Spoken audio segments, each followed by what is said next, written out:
we ready? Yes. I'll call to order City of Las Vegas Parks and Recreation Advisory Commission. We're at City Hall, and it is December 4th, 2012, and the time is 4:06. Items may be taken out of order, presented at the discretion of the chairperson. Two or more agenda items for consideration may be combined, and any item on the agenda may be removed or related discussion may be delayed at any time.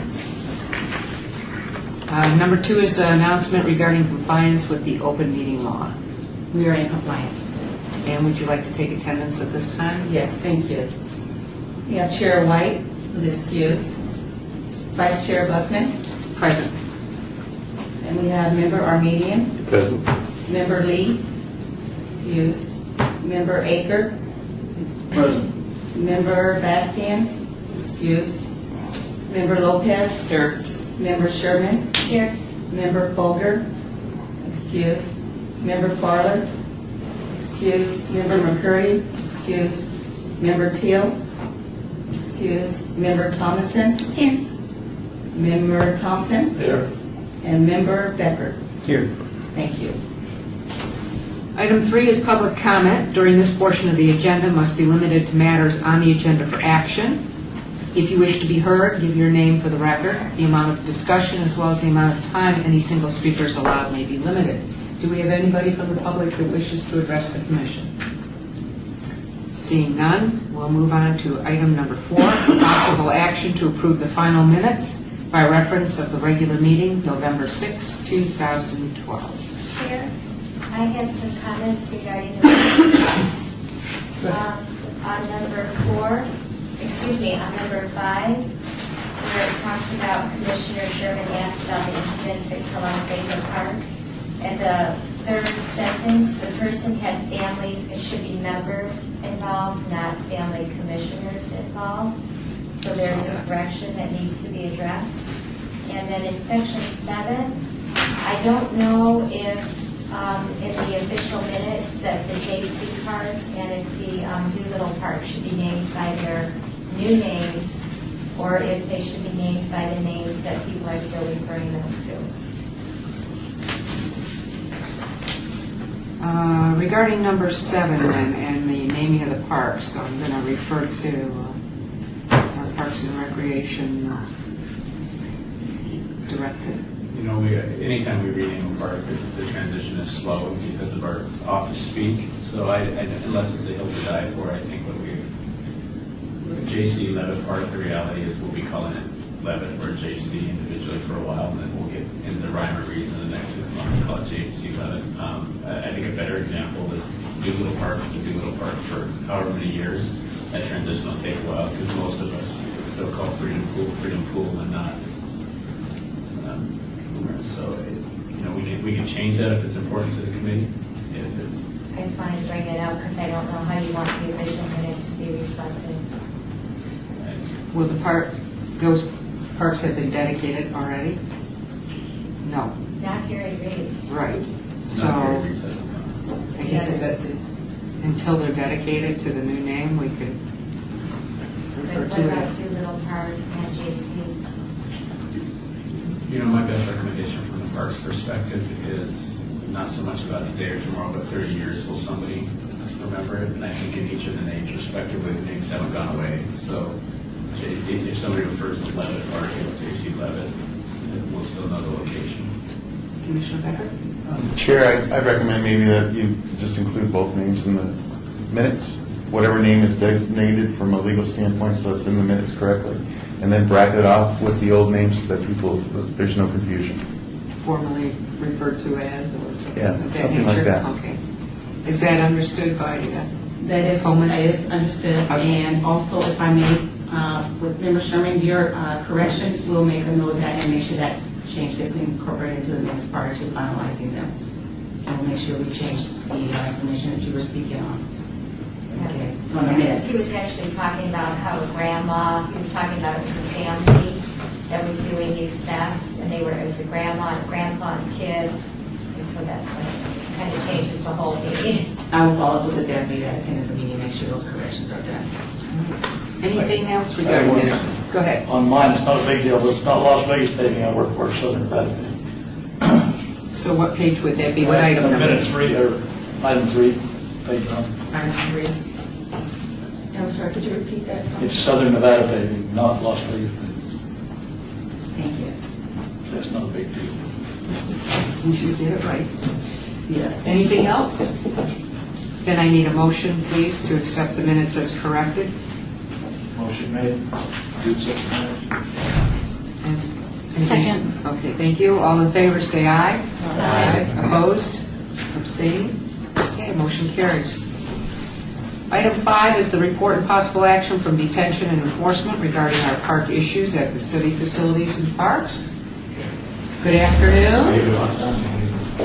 Sorry, John Donahue. Should I sit somewhere or just right here if you find? So that you're picked up by the microphone, please.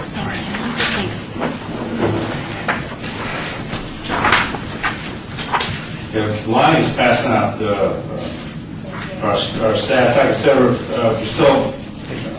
we're a little bit behind by the time the meeting comes on the 5th. So we don't have November statistics, but last time I brought September, this is October's. And it's broken down the number of arrests, incident reports, citations and traffic misdemeanors, and CFS means calls for service. And then our total warrant activity for that month, then it's broken down in wards. We have listings of permanent arrest citations, and top call areas, you have the detention center. Reason being, that's a city detention center. We're also responsible anytime there's inmates committing crimes with each other. A lot of times, most times it's like battery or contraband, narcotics, things of that nature, either on each other. It could be an occasional battery and a correction officer, and then we're required to come in there and investigate such incidents. If it's they committed a felony or a misdemeanor facility, then we go ahead and after the investigation, we book them into the Clark County Detention Center on a felony or gross misdemeanor. If it's they committed a misdemeanor, they just get rebooked in the city detention center. So that's why you have about 30 incidents over the month of October, and the rest of them are the park listings here. And as far as we're down with the SET teams, they are a little bit further ahead with their statistical count, but I saw an interesting information here that as far as our auto burglaries for this year, we've only had 17 reported auto burglaries since we investigated for the year of 2012, so we're down 20 incidents. So about this time last year, we had as many as 37 auto burglaries in our parks and recreational facilities. I asked one of the SET officers, is there any reason for that where we had such a drop on them? And what he told me was, he thinks a lot of it has to do with the aggressive enforcement they've been doing for the last 3 years. It's caught up, the word's got around. He thinks a lot of these people and teams that have been hitting the parking lots and facilities citywide do that for a living, and work and gets around through the use of credit cards and ATM machines and the cameras recording. A lot of times you get plates. That's why the SET officer is able to follow up, find out other people who haven't go ahead and follow up with arrest. So they've had a successful arrest rate over the last 3 years. Reason being, too, it's not like Metro where they got about 8 cases that they're working at once. So they have an opportunity to concentrate on the auto burglars. That's why they may have a little bit higher success rate. So the other thing that he stated was the fact that the city parks, especially up in Northwest, are all posted, warning patrons, don't leave any valuables in the vehicle. People are starting to pay attention to that, and evidently we think that he thinks, in his opinion, it's had an effect for the drop. The other thing is about the anonymous crime hotline they have posted there, and it's getting around. People are starting to drop dimes on other people. So that's what he thinks we've had good success on that. Just to make it clear too, a couple times I touched on Category A felonies when we will investigate all of our crimes that sort of be felony, misdemeanor, gross misdemeanors. The exception to Category A if you have substantial bodily harm. Via, for instance, head injury. We're always going to try to take that as a substantial harm, because you always have the possibility of brain swelling and people dying from the injury. So anytime you have a battery or robbery, where you have somebody with substantial head injury, we're going to involve Metro right away, because that could end up very quickly into a fatality until medical says otherwise. And at that time, then we make the decision amongst ourselves whether Metro wants to continue working or give it back over to us. A lot of times they give it back over to us. And certainly homicides, attempted homicides, and sexual assault will immediately go over to the senior agency, which would be the Metropolitan Police. They'll take primary and we'll assist in the investigation. So that's pretty much about everything else we'll end up working. The Metro does have some current jurisdiction in the city parks. If they often turn things over to us, but if they, for instance, we had a Metro officer just the other day walk into a restroom and the kids were using graffiti. The sergeant didn't have to do that, but he asked them if it was okay they worked it, because the officer actually saw it happen. I said, by all means, saves me sending an officer over there. I've just got the event number, and so that it's not that they automatically give things to us, but I find that they often give the calls to us if it's something that they don't think they need to be involved with. A lot of this too has to do with various area commands and their view on us and what our capabilities are. Some are more aware of our capabilities than some other area commands, and other ones have a very good working rapport. Maybe other commands we don't have as close a working relationship. As far as the month of November, I think the most tragic thing we had, Thanksgiving, and I'm just mentioning it because it is the holidays, and beware, keep an eye on relatives and friends and things of that nature, but we had a young man, 18, go into a restroom at Churchill's Memorial Park on Gowan and Rainbow there, and called 911 and said he was going to kill himself. And then the Metro 911, she heard the firearm go off.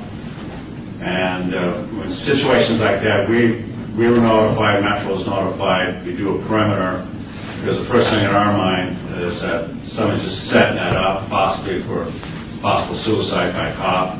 So we're going to treat it like a barricade subject, and we did a systematic search of the park, found a young man in the restroom with a gunshot to his head, slumped over, and recovered the firearm. The young man's 18, ran around with the Woods street gang. His stepfather didn't care the direction the stepson was going in, had numerous confrontations. The stepfather's retired Metro correction sergeant, and noticed that his gun was missing for the last 2 weeks. Thinking maybe it would show up.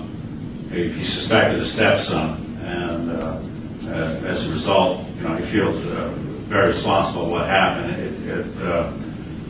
So the thing is, this is the time of year where you may have more increases of possible suicides and things like that, so just be mindful of that. And if somebody needs support or help, try to provide that and support for them. Sergeant, I noticed, and we kind of touched on this last year, right around the same time, at All-American Park, there were 11 incidences, and I don't know if you have any idea if A lot of it has related to the yeah, I think fields. a lot of the incidents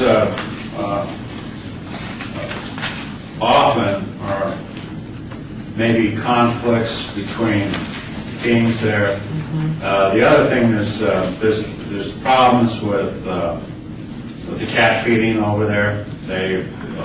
Some people are feeding cats, and it's an open zone, and then you've had some conflicts with the dog owners and dogs off leash. So there's been some confrontation along those ends. I'm not aware of, there may have been some auto burglaries there, but I don't have those stats off the top of my head. But a lot of it has to do with those two subjects, of the dog owners, confrontations between them and cat people, and problems between the teams. Yeah, I was wondering about the Weekends teams, as because well. if I remember right, Lonnie reported last year there's some big issues going on with in our team. The other is Ward 6 at Centennial YMCA. Very surprising how there's 20 calls there. Yeah. Is that skate park related or? A lot of it would be, yeah. It often is, and also Kellogg's there has had a lot of incidents over there too. But there again, that Kellogg's is a high usage area. They have it's a lot of teams in there and booking of events. So a lot of it has to do too with conflict between teams. And, but that particular, I think it may have a lot to do with the skateboard parks. Questions from commissioners? Yes, go ahead. Yes, I have a question. Can you refresh our memories about the call line that you were mentioning about the phone numbers that people can call? Yeah, there are calls. I don't have the number. I don't have that information, and they also pass on if they're looking for suspects to all the TV stations, and there's city Facebook. Is that some of the things that you're talking about? That somebody wants to report it. Well, they go out and broadcast it. The number they called, and it's left. The set guys manage that, and they come and review any kind of information that's left. But is the number actually posted in the park? Yeah, it's in the parks. Other questions? Go ahead. Thank you. Sergeant Donahue, there was an incident that happened at Rainbow Park. I heard it on the news today. They said some Little League equipment was stolen from the facility. Any word on that? Any leads or anything that you've heard? How it happened, maybe? No, I haven't had a chance to talk to the officer that did the report. I heard the call go off, but I have no information on that at this time. They cut the lock and cut. Oh, It was about $1,500 for the stuff. So it was a break-in, Yeah, basically? it was a break-in. Other questions for the sergeant? Go ahead, Mike. Besides Rainbow, have you heard of any other city parks getting broken into, the snack bars or the comics? Yes, that's Mike Morgan was broken into fairly recently, about a month ago. And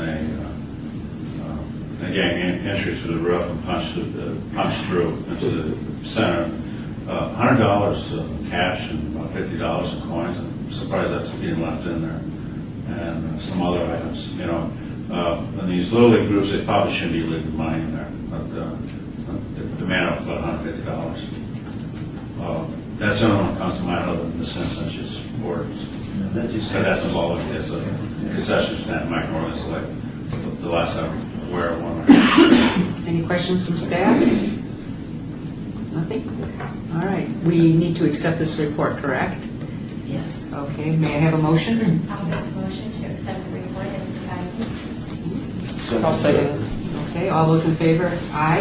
Aye. Opposed? No abstentions? Motion carries. Thank you again, Sergeant Hammond.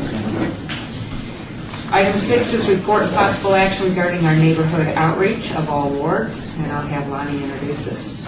I'd like to introduce Dan Kipline from Parks, Recreation, and Neighborhood Services, and she will present the report. Hi. As Lonnie said, I'm Ann Kilponen. I'm the Neighborhood Outreach Specialist with Neighborhood Services Division.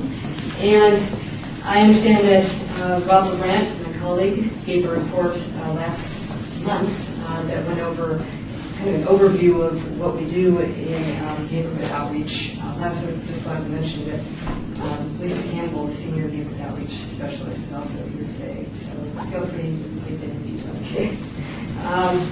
But we had an overview last month of the range of services that we have, but I'll try and narrow in on what I do in wards 1 and 2 and focus in on how we interact with the parks and some of our facilities in Parks and Recreation. So, as I said, I'm working in wards 1 and 2, so that would be Councilman Bob Beers in Ward 2, Councilman Rose Tarkanian in Ward 1, and we work with the neighborhoods as well as the council offices to try and resolve problems and create opportunities for people to volunteer and get engaged in the neighborhoods in those two wards.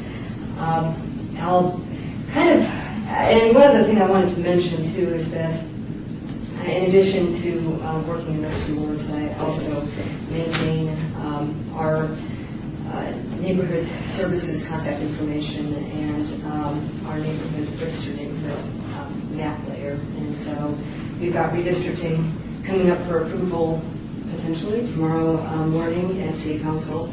So I've been working to get the redistricting incorporated into our database and map layer. And just to kind of give you a heads up in case you're not already aware, for Ward 1, they will be I guess, acquiring, assuming that the redistricting passes in Daco Mayo Park, Aloha Shoulders Park, as well as All American Park. And for Ward 2, they'd be picking up Bruce Trent and Kellogg's Air Parks. Then just kind of an overview of what we've been doing in Wards 1 and 2 over the last year. I'll try and focus in on more recent things that we've been involved with. But in terms of overall beautification and volunteer projects, we had in Ward 1 a wall painting project along Oki, just west of Rancho. The neighborhood volunteered to repaint the wall because it was looking terrible. It had all sorts of patchwork over graffiti, and so they wanted to have it one solid color and eliminate that patchwork. So we used a color that our rapid response team uses to paint over graffiti, so that any future graffiti will be easily painted over with the same color palette. So that was a project that we did back in May. Then more recently, in Ward 1, for Southern Nevada Make a Difference Day, we had about 180 volunteers help clean up the parks in the neighborhood in the vicinity of Rotary Park, Reagan Park, and West Lyons Essex Circle Park. There were about 120 students from Clark High in their Junior Navy ROTC, as well as volunteers from NV Energy, the University of Nevada Cooperative Extension, the First Good Shepherd Lutheran Church, and the Phi Theta Kappa organization at CSN. And so in addition to picking up litter in the parks, they also painted over curbs repainted the curbs and fire hydrants in the neighborhood to help improve public safety in that area. In addition, on October 27th, for the actual Make a Difference Day, the National Make a Difference Day, MGM Mirage International had about 50 volunteers. We had them paint over graffiti that was extensive along the Bonanza Trail, which is behind the Mirabelli Center and the Lieber Senior Center. It runs just south of US 95 between Jones and Torrey Pines. And it had just massive graffiti as tall as I am along much of the walls and building. So we had the volunteers paint over the graffiti in that section. Unfortunately, there just isn't a lot of visibility along that section of the trail. It was, I think, one of the original segments of the trail system, and it tends to get hit quite often. And as a result, we went back out a week later on November 3rd to paint over some of the graffiti that had reemerged along that section. And as as well as to pick up the work that was in Bear Valley Park. We painted the curbs in the Lieberman Senior Center parking lot, as well as some of the fire hydrants and red curving in the neighborhoods in the area. And that was with the Central Christian Church volunteers. We had about 50 youth that were involved in that particular project. Then, I don't know whether you caught the press conference that Councilwoman Tarkanian gave at Worcester Park on November 15th. That was part of the Great American Smokeout. She introduced Bucks-Only Foxes, and that was something that through the Las Vegas Beautiful litter prevention program, we had identified Worcester Park as having issues, in particular with the cigarette litter. We're seeing it in the sand lots, in the children's play area, as well as in the dog park area. So it seemed to get hit a little more with that type of litter than some of the other parks in the area. So that was the primary reason why the press conference was held at Worcester Park. And one of these days I'd like to get a group of volunteers out to try and clean up this litter in the park. So kind of on my to-do list. Then to just give you an idea of what's coming up in the next year, on January 18th, I was working with the Lieberman Senior Center and with Stephanie Richard with the Park Ambassador Program, and she's going to be giving a presentation to the seniors at the Lieberman Senior Center to promote the program and see if we can't get some folks adopting the parks in Ward 1. So that will be on January 18th. In February, we're going to be working on a couple different projects with the Outside Las Vegas Foundation in Ward 1. We're looking at a wellness fair and kind of walk-a-thon, so to speak, at Pioneer Park with Weight Watchers. And in addition, we're looking at doing another cleanup along the Bonanza Trail with the United Methodist Church. They have a convention in town. So we may do the north side of Bonanza Trail, which runs on the north side of US 95 between Jones and Decatur. There's also a couple of vacant lots that candidates in the legal dumping, so we have to get that picked up as well. But if necessary, we'll go back down to the south side of the Bonanza Trail and their elevated. So that's and a couple more things. March 2nd, we've got working with the council office on Puppy Parade at Worcester Park, and then we're continuing to keep the Rose Warren Elementary School neighborhood up to speed. We have both. They've got a joint use park facility there with the city and the school. Mostly what's happening right now is school construction. They're hoping to have that wrapped up by the end of summer. But in the meantime, it's with all the construction activity going on in part of the school, it's creating some concerns in the neighborhood, so we're trying to keep them up to speed in terms of the progress and address problems as they arise. Then just a quick overview of Ward 2. We've got the Lakes Festival of Lights coming up this Saturday, and that was partially funded with the our Neighborhood Partners Fund grant, which is a $5,000 grant. Neighborhoods can apply for up to $5,000 annually for a variety of different projects. Mostly they tend to be physical improvement projects, but they can also go to things like Festival of Lights that are cultural, recreational, in nature, that bring the community together.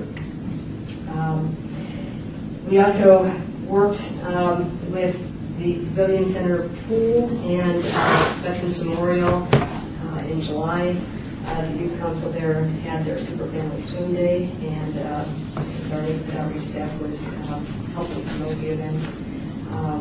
And Councilman Beers was out to help promote the food drive that they were doing for the local food banks. In addition, we're continuing to work with the Ward 2 Council Office to promote some professional events that they're doing and to try and get more neighborhoods registered in Ward 2. And we've also got neighborhood cleanups that are going on in Ward 2. one of the things with neighborhood cleanups, it's Metro refers to broken window theory, and if the neighborhoods aren't looking very good, if there's a lot of outside storage, clutter, it can invite crime in the neighborhood. At least that's the way the theory goes. So one of the things that our neighborhood cleanups do is try and work in those neighborhoods that have a lot of outside storage and give them the opportunity to clean up with public services. It's part of it's kind of an extension of the normal trash day through public services. So we had a couple of cleanups that were north of Ansan Sister City Park, and we have another couple scheduled, assuming that the redistricting gets approved. That will be north of Kellogg's there in January. And finally, we're working with various different constituent concerns in Ward 2. So far, haven't come across any that are in the parks, although based on the report we just had from the marshals, maybe we need to look at that a little more closely. But we work with Queens Ridge, for instance, on a school bus issue. The school bus was letting students out on one side of Charleston, and they were trying to cross Charleston, which is a divided highway. And so kids were able to get across half the highway because of the stop sign that the school bus had. They were able to get across the north side without dodging traffic. So that got resolved with great help from the Ward 2 council office in the school district. So that was something that we were involved with as well. And that kind of is an update of what's been happening in Wards 1 and 2. If you have questions, I'll be happy to try and answer them or give suggestions. Questions? Go ahead. Thank you, Chair. That's a fine report. I have a question. How do we get involved with the volunteering of the parks, meaning like the cleanups? Is there a list that we could put our names on? Well, perhaps Lisa Campbell might be the best person to ask on that. We do tend to work more with groups when individuals are interested in participating. It would definitely, in our contact list and let you know when things are coming up. I would love to do that. So, next question. Did I miss something? What happened to wards 3 through 6? I heard a lot about 1 and 2. What happened with those? Rob, we have it divided. Rob LeBrand is really the primary planner who works in wards 3 and 6. Which we'll be happy to come back at a future meeting to provide an update on some of the things we discussed last month. But we work rather separately, so I don't know the latest and greatest what's happening in those 2 things. Go ahead. I have a question. When you have like 120 volunteers, like for that one project, who organizes that from an operational standpoint? Is it somebody from your office, or how do you get? I mean, that's a lot of volunteers. That would be me. Oh, you do that? I mean, each of the neighborhood outreach specialists works with the groups. It's a little easier when we have one organization because then we can do a site visit with them, and they often have their own like smaller group leaders that they work with and can help direct. But when we have a variety of different organizations at one time, then they really become the focal point for organizing it.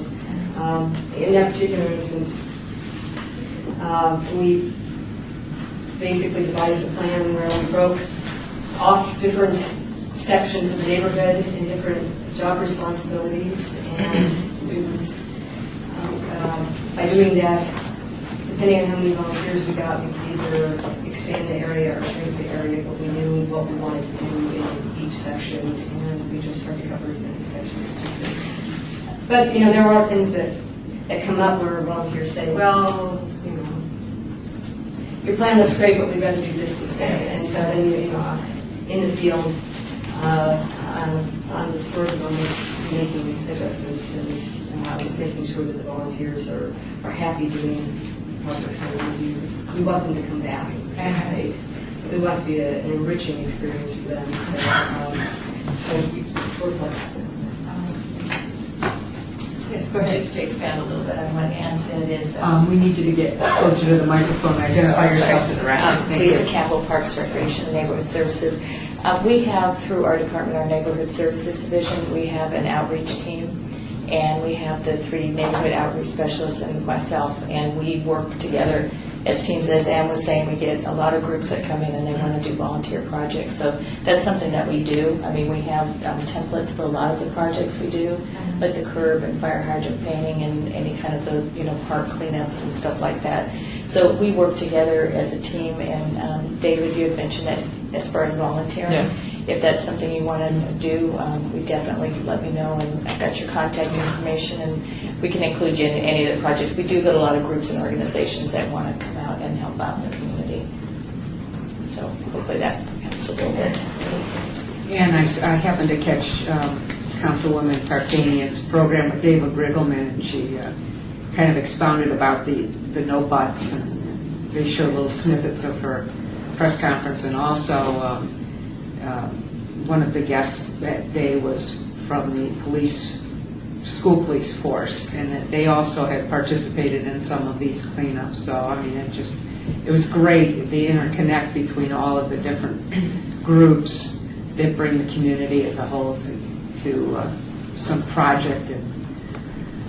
Yes, and I apologize. I should have mentioned the Clark County School Police, or Clark County School Police. They were involved in the October 22nd event. That they were very helpful. We partnered with them for the Southern Letter. Anything else? One more question, thank you. And you said this is happening when? March? Is that when it's planned? When the next event? Or Oh. did I misunderstand? We've got, we're going to have upcoming events. We're going to, I don't have the exact dates yet. Okay. We'll let you know. In addition, we've got with Keep America Beautiful, the Great American Cleanup. And I don't know if you want to just mention it, but I think that's through March through May. May, the end of May, right? Yeah. So we work with various groups, and again, a good point is we have a lot of partnerships with other governmental entities, different groups, organizations, churches, where we all come together and work on these projects. So we'll be having a really big effort during that time period. The dates are forthcoming. Well, thank you both for coming in today. Do we need to accept this as a report? Please. Okay, may I have a motion? So moved. Okay, all those in favor say aye. Aye. Opposed? Any abstentions? That motion carries. We'll move to item 7, which is report regarding park rules ordinance, all wards. Bonnie? Lonnie Zimmerman, Parks, Recreation, Neighborhood Services. I just quickly wanted to touch base. Tomorrow will be the final reading and vote on our park ordinance. Our vice chair was in attendance 2 weeks ago, and it was, I would say, thoroughly vetted out for about 3 hours and 15 minutes regarding. I'm not sure there was a word that wasn't discussed. But, I think the biggest, the topic areas of the most discussion were no smoking in parks, and there was some significant discussion on concealed weapons in parks. But we followed up. We've since briefed the council. We think that there will be limited discussion tomorrow, if any, because it was so thoroughly vetted out 2 weeks ago and then voted on. And I will probably report back, not on a formal report such as this, but in the deputy director's report next month, just to follow up the outcomes. But after the extensive conversation last week, I think tomorrow will be probably a quick vote. Can't imagine we haven't talked to that yet. Any questions regarding this issue? Yeah, Mr. Zimmerman. Was there a consensus, if at all, on the smoking prohibition? I watched some of the meeting, but it was so long that I had to leave, get up and go. Was there I missed the end of it. What happened with that? Careful in our syntax as far as consensus. The resolution wasn't what was presented and briefed, and that can still be discussed and amended tomorrow. But what was briefed is 10 feet within children's play areas. You can't smoke within 10 feet of a designated child's play areas and 50 feet of all sports fields. I believe that's what will be presented and voted on tomorrow.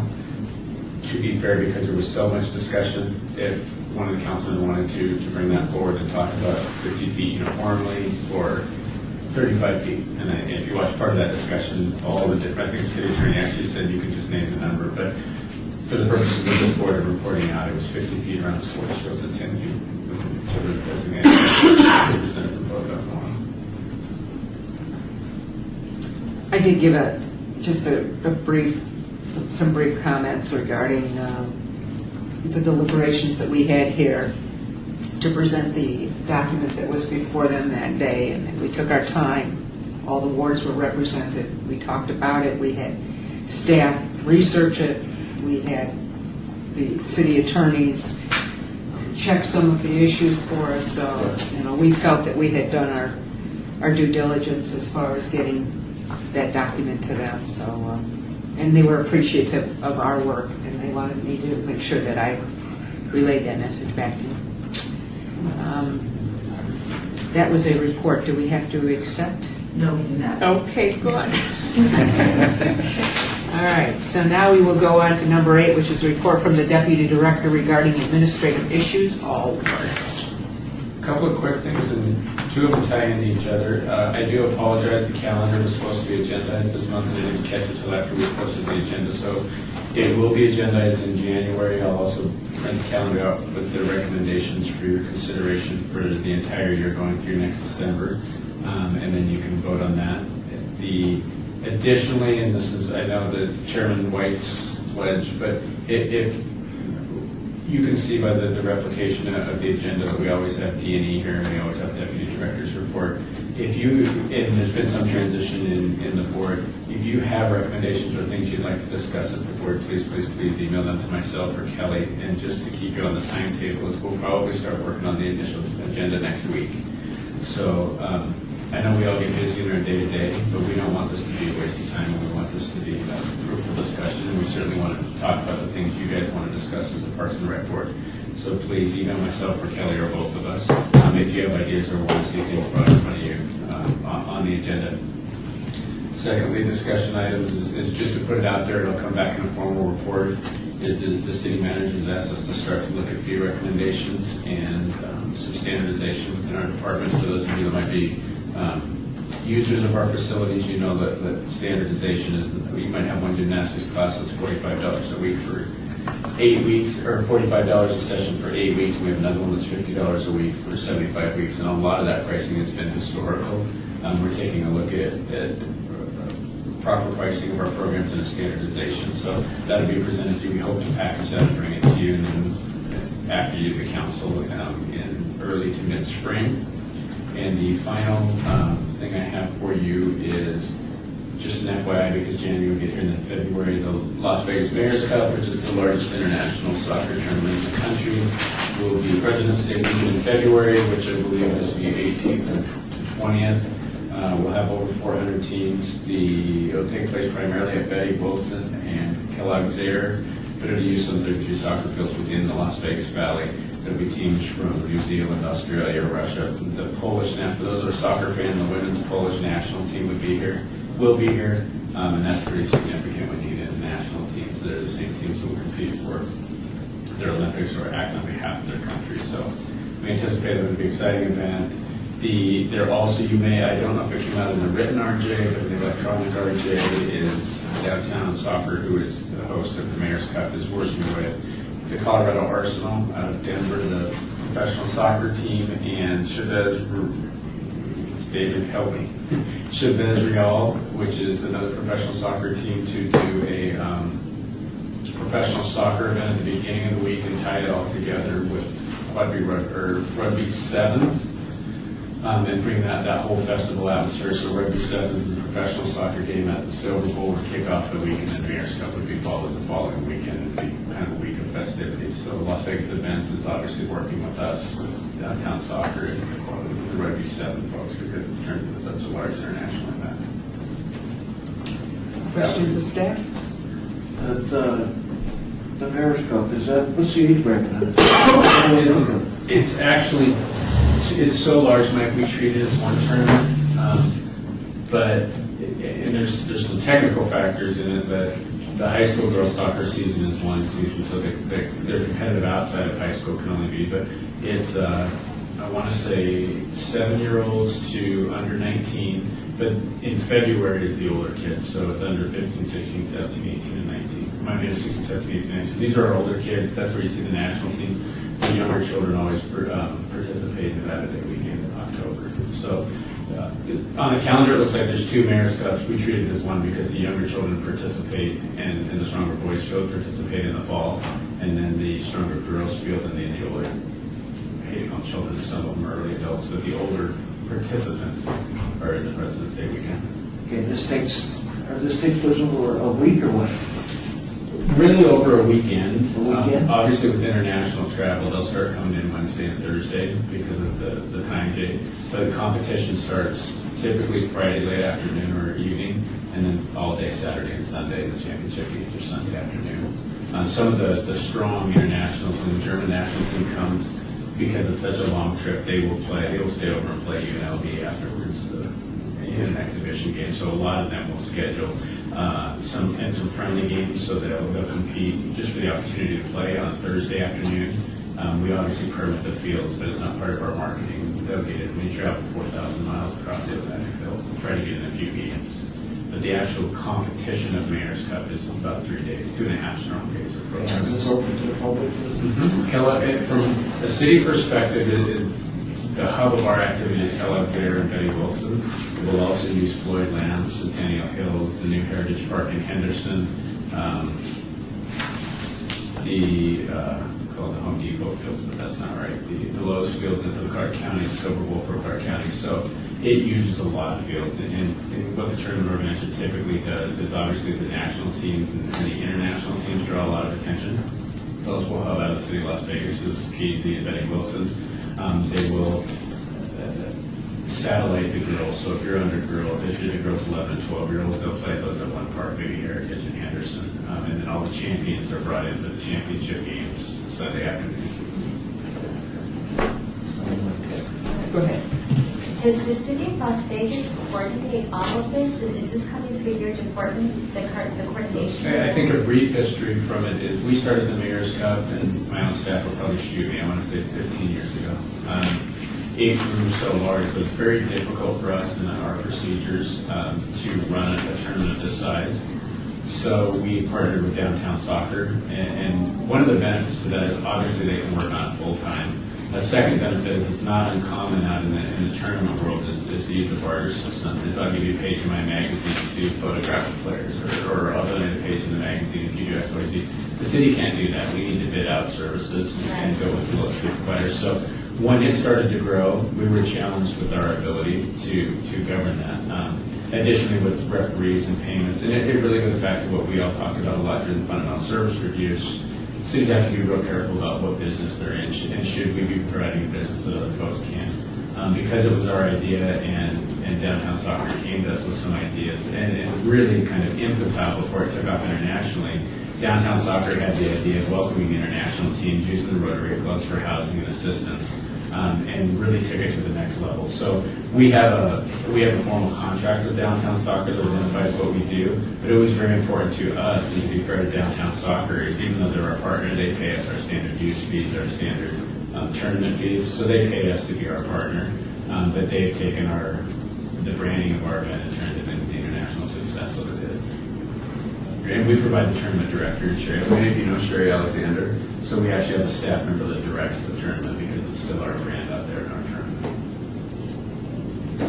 Bonnie, can you go back to the fee classes, all of that, since most everybody here is new, and just give us a little bit more detail. Are you talking about fees for classes? How about fees for using fields and We're looking at it comprehensively, and it's anytime we talk about fees, generally the public gets nervous. But we do have some very underpriced. If you look at those businesses we're in, that the private sector is also in, maybe it's gymnastics. Our fees are relatively low compared to the private sector. You have to be very careful because you have to look at what the private sector offers versus what we offer and the level of expertise and experience, apparatus, all of those different things. But we're looking at most of our prices in our, with the exception of field uses, most of our prices haven't been touched in 7 to 8 years, with the exception of field uses and safety. So we've got gymnastics classes, gym rentals, tournament fees on our sports facilities.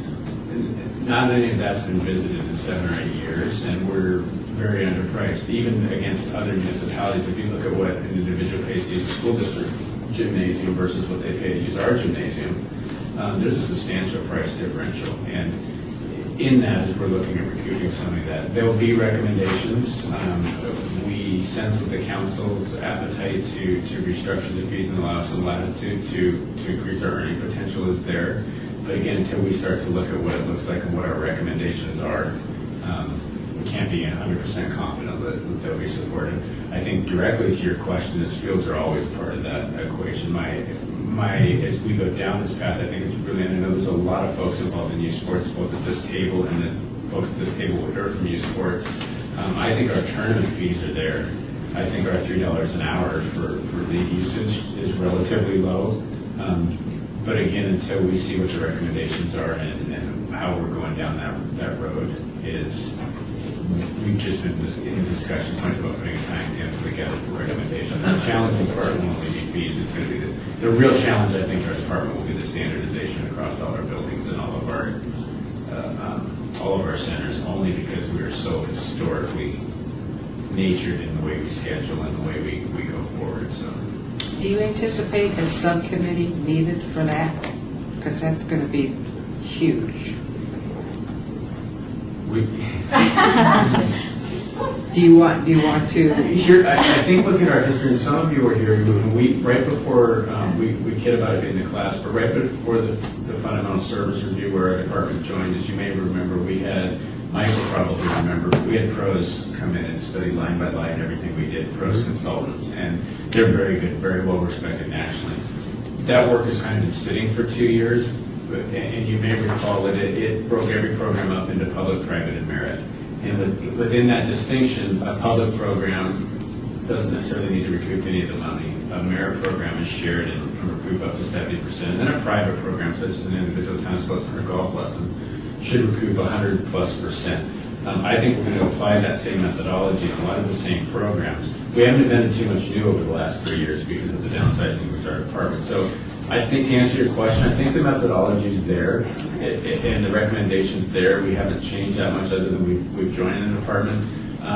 Not knowing what the final recommendations and what the appetite is going to be in the direction from the city manager to start to go down that road. If it's comprehensively, they're just going to add 5%. If we're going to make the recommendation that we just add 5% to all of our fees, I don't know that we need a subcommittee. If it gets into making a percentage increase recommendation for all of our programs, I think we'll need a subcommittee. So, and to kind of anticipate your next question is we'll probably have a much clearer understanding by February. The holidays are going to get here and slow all of our activity down, and then we'll get back on our feet in January. But I think by February, the overall, knowing that the city manager will want to report it out on some recommendations by the middle of the spring, is by February, I'll probably better be able to answer that question. Sure. Not a long list of advance. Are we going to have the opportunity to review and make our own recommendations as a board on these? All fees are brought in front of you. All recommendations for fee increase are brought and reported out to this. Also, it's been the long-timers' experience that any time that we start to give recommendations, as you hear plenty from the constituents out there, and look for the opportunity to report back to Parks and Rec. Go ahead, Jeff. Lonnie, you were talking about these tournaments. We need to have some kind of a calendar for tournaments. Our softball club is having, we had the largest softball tournament in the world here at the end of September, and we're going to have 446 teams. This year we're planning on over 500. Do you need that information on your schedule? It's always, you guys add some complexities to us when you run a tournament because we have the operating agreement with Big League Dreams, so they actually have to release our fields to us to use without really getting into complex talk.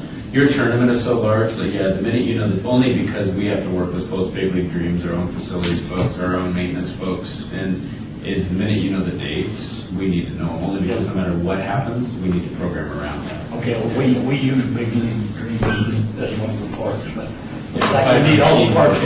We had to we had to turn some teams away this year because we didn't have. Have you announced the dates already for it? It'll be the last week in September and at least the first week in October. If we get over 500 teams, we may have to go to 3 weeks. And then we have the spring tournament, which will be the last week in April, but it's only going to be about 200 teams.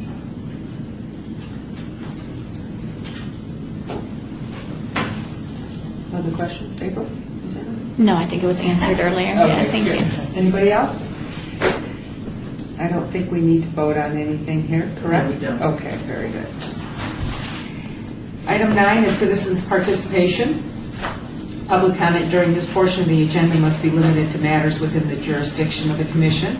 No subject may be acted upon by the commission unless that subject is on the agenda and scheduled for action. If you wish to be heard, give your name for the record, the amount of discussion on any single subject, as well as the amount of time any single speaker is allowed may be limited. Do we have anybody that wishes to address the commission under citizen participation? That could be any of us, too. Anybody would like to say anything? Seeing none, then I'll call for adjournment at exactly 5:01.